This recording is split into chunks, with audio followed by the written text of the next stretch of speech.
What is going on, everybody? Welcome to another episode of the Beginner Bike Giveaway series. Today we're doing a very requested and simple modification on the CB650R. We're going to be putting a tail tidy on it. Tail tidies are a really common modification you do on just about every bike that I think I've done on every bike I've owned. Pretty much, yeah. I mean, nobody wants to have this big honk of plastic sticking off the end. I mean, even on DRZs, people take the tails off, and even though that actually serves a purpose. So. Yeah. Weirdly enough, I think most tail tidies, although they look better, the rear fender actually does help protect some of that grime from flipping up. It's a big reason why you want to keep the front fender on, because otherwise you go in a little puddle and water gets everywhere. So yeah, you have a nice line down your front. Yeah. So let's get this one installed and let's get into it today.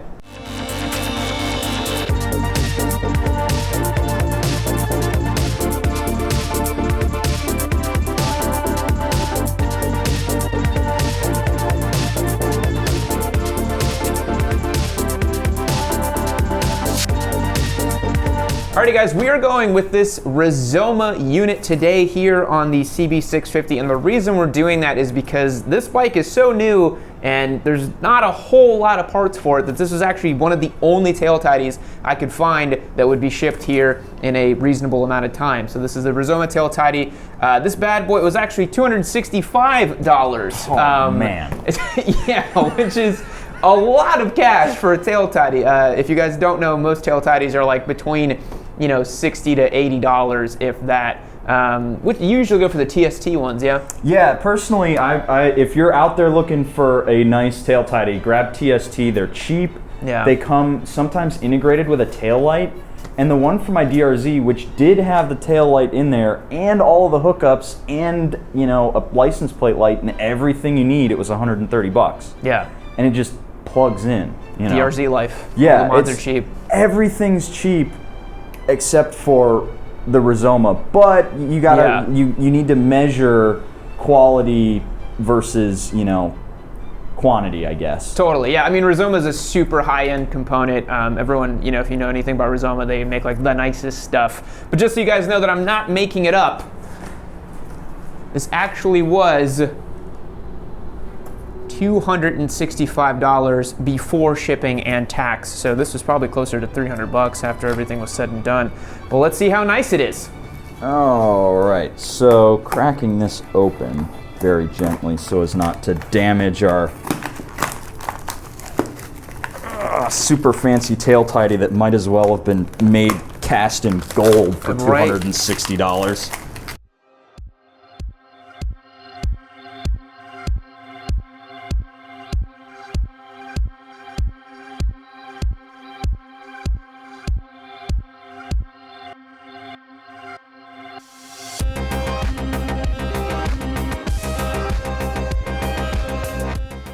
There we go. So that's the unit itself. As you guys can see, right here is where the light is going to be for it, and this is going to be the reflector that you need for compliance for a lot of different states and countries. I don't think Texas requires this red reflector. You just need the light, I think. Yeah, you just need the license plate light. And the brake light, obviously, but yeah. Yep.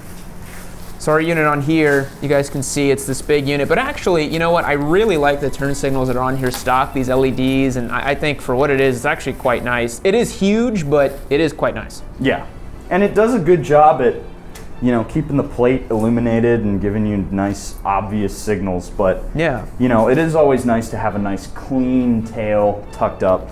I'm not sure how close we'll get. I don't think this one's gonna be that close, but it'll definitely be smaller than this situation. So. Agreed. Yeah.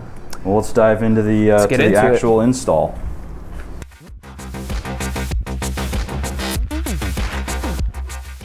I honestly think these just screw in. We just need access to the wiring bundle. Yeah, you know what? That's like they just bolt right onto the bottom. Yeah, which if that's the case, that's gonna be the easiest thing in the world. But to your point, yeah, well then we need to pop off all the wires and stuff. We might need to have to take this off actually, because I think they run down in there. So let's get the seat off as well. Yeah. It looks like it's just a bunch of Allen keys though, which is simple. Should make for a short day. Yeah.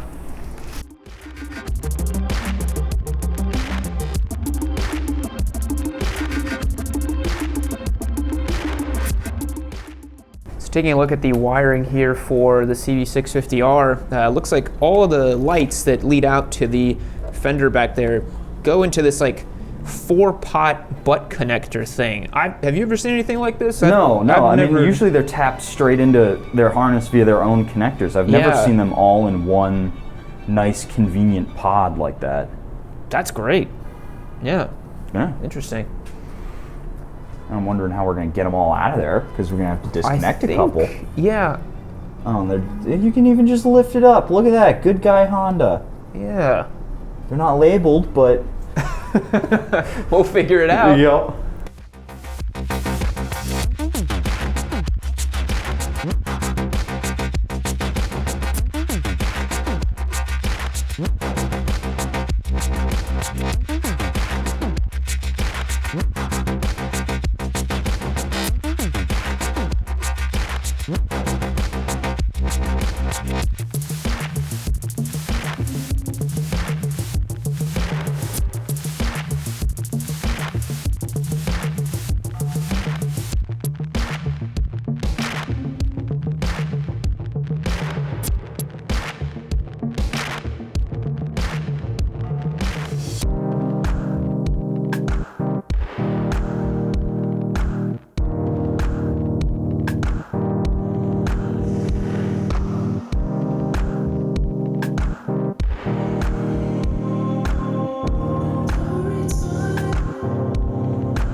It'd be pretty ridiculous if the Rizoma kit required a soldering iron, but I mean, they're mostly all turnkey, you know?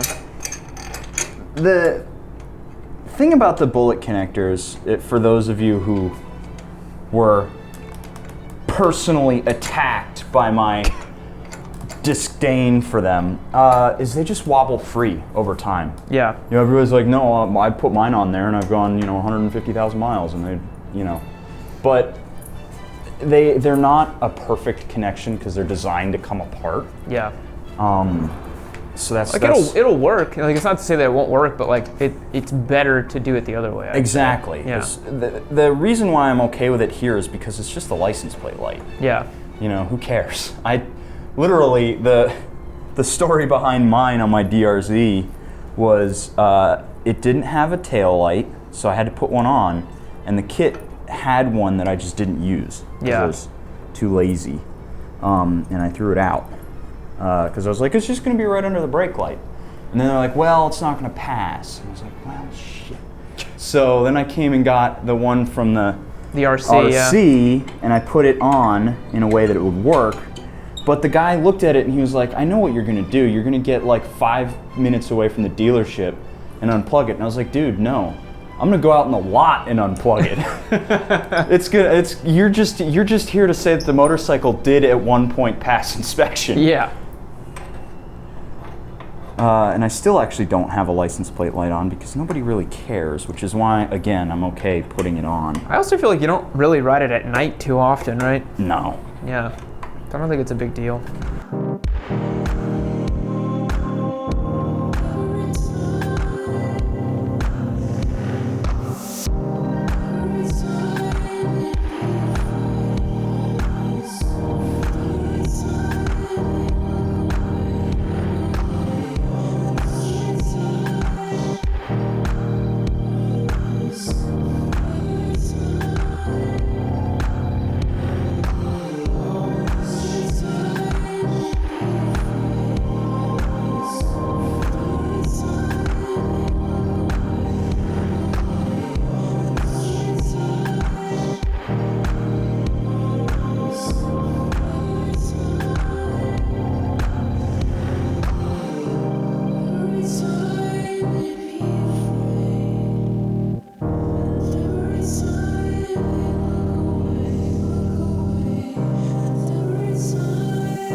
So we're trying to reuse the original signals, which means they'll need to mount up right about here.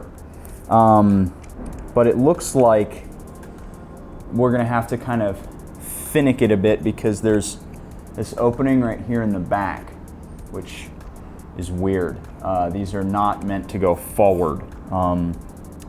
So I'm gonna try and figure out how to get around that because we have the original rubber boots, but they're not gonna fit on there. They normally would go right in here. So I gotta do a little bit of thinking to get this on there. See if Yammie has any files. Does not look like it, so we'll have to use my trusty Leatherman. Thankfully, this is all just aluminum, so it'll grind off pretty easy.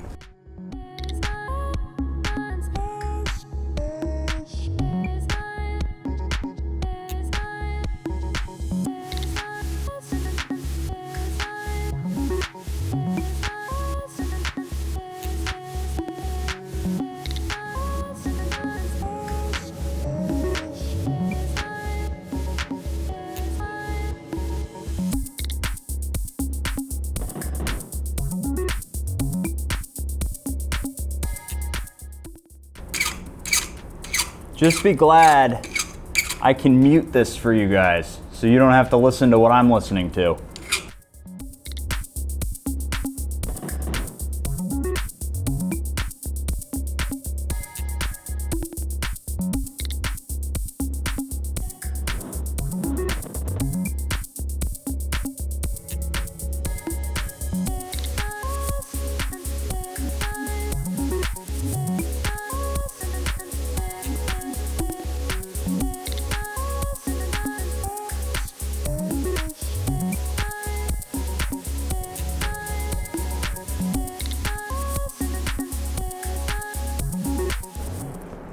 See, this is why I don't like these, okay? So, essentially all you're doing is you're plugging these two together to get a connection. Now, this connection is not permanent. It's not particularly well insulated. And it's just not a good connection. So, again, the only reason I'm good with it on this bike is because this isn't a super critical component. It's just the license plate light. But, I mean, I really don't trust these bullet connectors. I know everybody's like, well, they work fine for me, but I don't know, does that look like a particularly good connection to you? I don't know. Doesn't to me.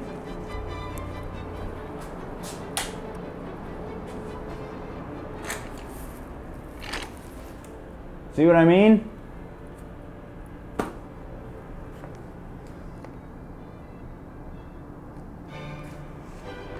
All right. Left, right, left, right. Maybe if I turn the bike over, it'll turn on.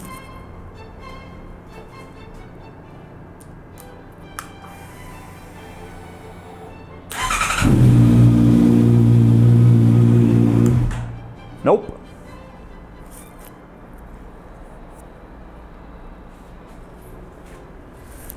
This is why I don't like bullet connectors.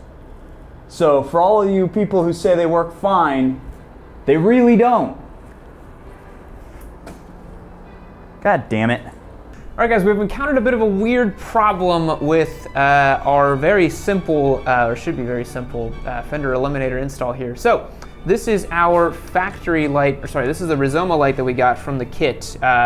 Every other kit I've ever done like this, it's a pretty simple install. It's a hot wire, a ground wire, it attaches back here, and it goes into wherever it needs to go on the bike. Unfortunately, for this one, it's supposed to go into these two butt connectors and then go into this little white piece right here. This is our input for the rear light over here. This just did not work, did it, Spite? No, it's really strange. Yeah. But one of the things that was happening was we'd plug it into the left turn signal, and then it would start blinking. Yeah. But if we plugged it into the socket, it just didn't want to work. Yeah, so I don't know what's going on with this light. So unfortunately, we had to do a bit of a jerry rig over here. We got the stock light out of the original fender that was on there, and we mated it up with some zip ties as a temporary solution. This is not how we're gonna run this bike, but for now, we're gonna put the light on there so we're still legal and it can work. So we tied it up over here, put the input back there, and now we actually have the light going right here, and we have our signals working. So yeah, unfortunately this Rizoma didn't work. So that's the way the game goes sometimes. So temporary solution for now with this light. Gonna put the plate back on there, it's gonna look good, and then later on we will address this light. But I wanted to tell you guys that sometimes that's the way it goes. Yeah, so let's finish this up. Yep.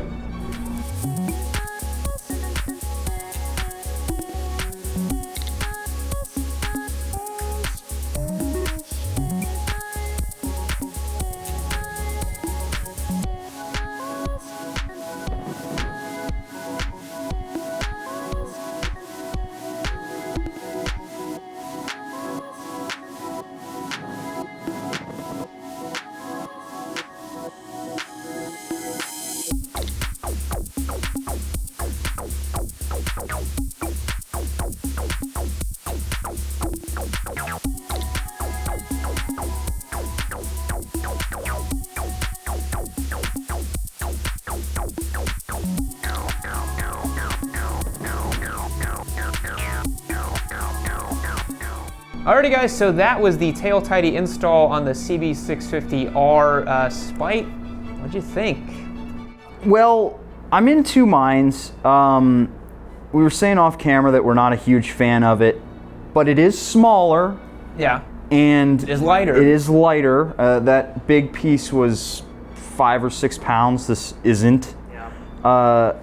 I mean, the general workmanship is pretty good despite our issue with the light. No, the fit and finish is good on the unit. The light was the big issue, and then also just, like we were saying, I don't love the way it's poking out right here. Yeah, I think for it to be 10 out of 10, it needs to be about 6 inches shorter. Totally. Yeah. But we were saying we think that because of the Euro compliance or something like that, it came with a big Euro plate or whatever. So the bracket for it. It came with this guy off the back, and I think there's probably just some regulation over there that says plate's got to be way out. It's got to be X feet back or X inches back. Yeah. I just because no American spec tail tidy I've seen goes this far out. Because here, everyone we've done, at least I've done on my bikes, always sits right there. Yeah. No, it's right up close. I think the Ninjas is like that. The Ninja sits right there. Yeah. And I think that's just what you have to co-sign on when you get a bike that's this new. Not only are the parts limited, but they can kind of charge whatever they want for it because there's no competition, which is probably why we ended up with the $260 bracket. Mm-hmm. Yeah, full disclosure, if this was my bike, I would definitely not spend $260 on a Fender Eliminator kit. Too much money, don't like the way it looks, personally for me. Wouldn't really do it. And we had to do this situation with the light, so. Yeah, which we'll need to sort something out. Yeah, before we give this bike away, we're gonna sort out a better light solution here. We can honestly pick up like, some other, one-off piece or something and put it on there. But hope you guys liked taking a look at this with us today. Also, remember we're giving this motorcycle away, so click the link down below, go to yammienoob.co and check out how you can win this bike. March 7th is the last day to get signed up, and that will be when we will start collecting all the entries, and then March 15th we'll be announcing winners, so keep your eyes peeled and you just may win this bike. But with that being said, Spite, any final thoughts on the Fender Eliminator?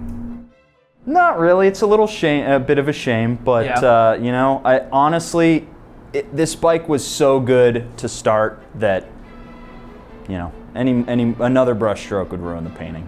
Yeah. All right, we'll catch you guys next time. See you later.